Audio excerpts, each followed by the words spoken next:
Hey, how's everybody doing? Thanks for coming back. Day 23. I set aside the frame for now. Everything is intact. All the corners are welded. It's all ready for brackets and to start fabbing in where everything's going to go. I decided to pull out this rear end and do a sit-down job. I was pretty tired, and this still tore me up, even for being a sit-down job. You want to grind these brackets off or plasma them off. I use a plasma welder and point the plasma cutter absolutely to the side of this bar. You do not want to cut into this rear end. You don't want to blow any holes.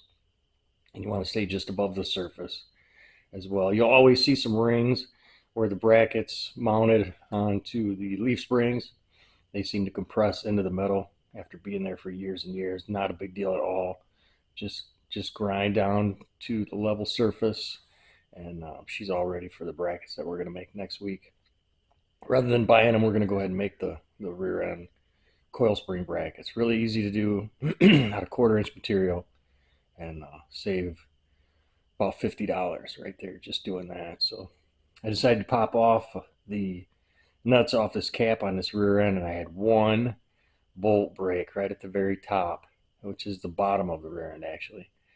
And this guy right here snapped off on me. I had to weld a couple, well, 3 nuts onto these others to actually pull them off, which works out pretty well. Old guy told me to try that on those. They worked fine. This one I didn't let cool enough, and I went to turn it, and she snapped.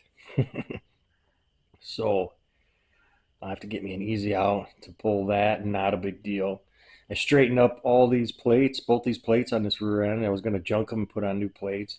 They just needed straightened out. These will look perfect. I'm going to wire wheel and everything tomorrow and get this rear end all cleaned up, and they'll look perfect. There's no need to change those. I really thought I was going to have to until I realized the tool for that is a hammer, and it worked really well. We'll see you guys tomorrow. Have a good one.